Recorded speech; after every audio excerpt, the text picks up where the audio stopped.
Okay, I have so much going on, I just don't even know where to start. But I wanted to update you really quick on the engine, the 302.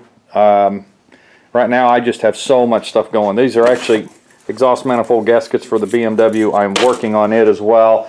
Actually, here's the back seat.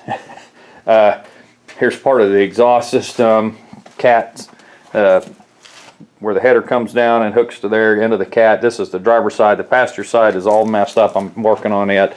I have some other stuff I got to work on. The back seats, folks, I had to change the fuel tank. I didn't video much of the BMW. You know, I did an engine swap on it, timing chain guides, new water pump. I mean, a whole mess of stuff on that BMW. New tires, new brakes, a whole mess of stuff. It's just so difficult to talk about BMWs.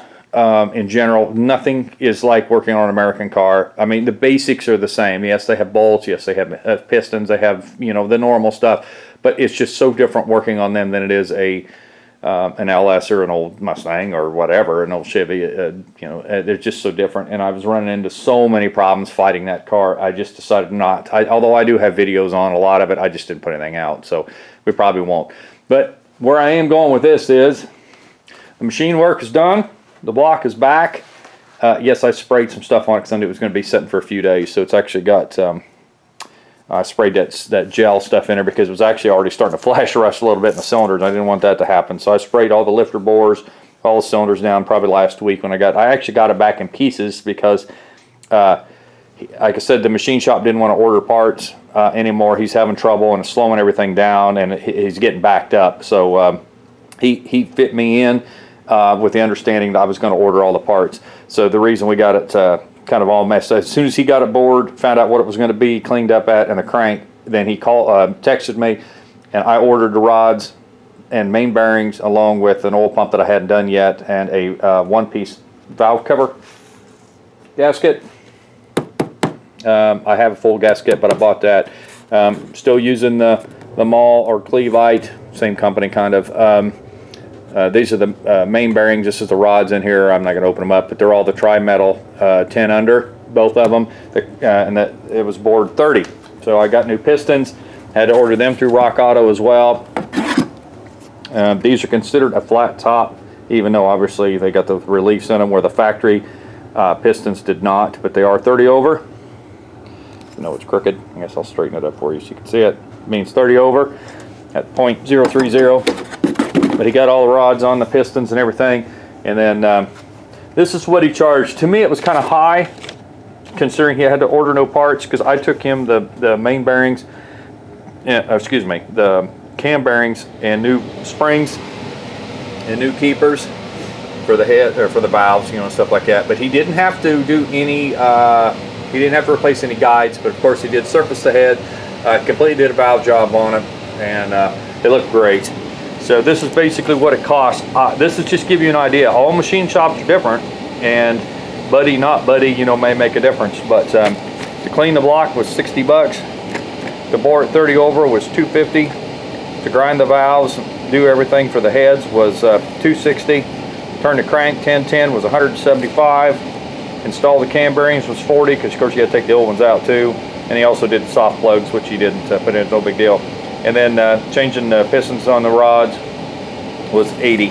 So it come to 865 bucks. Now mind you, I pay cash, and so that sometimes helps. And of course I was there immediately with the money and everything like that.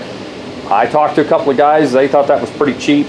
From the last time I had a full machine work done for everything, man, I don't remember it being that high. But you know, it is what it is. I'm getting basically, I wouldn't say a new motor, but you know, you're getting a really good build, a trusted machine shop. Like I said, I put better springs on it because I'm going with a bigger cam. The Lincoln springs are junk and they won't take any RPMs anyway. Boring it, of course these are the piston rings. I don't like the Engine Tech stuff, but I think they're owned by Civil Light, some I don't remember who actually owns them, but it says it's made in the USA. So that was what I could get immediately, and so that's what I got. I got everything off Rock Auto, that end of it, the oil pump and stuff like that, which of course is milling. I try not to do anything that's not, you know, I got a high volume with the rod, the drive rod, and the gaskets. And you know, one gasket goes to between the block and the pump, and the other one goes between the pump and the pickup tube, which of course I had to buy separate because I had to buy a different oil pan for the Mustang. But anyway, I just wanted to give you a quick update that we have all the engine components now are in. The only thing I do not have are plugs, wires,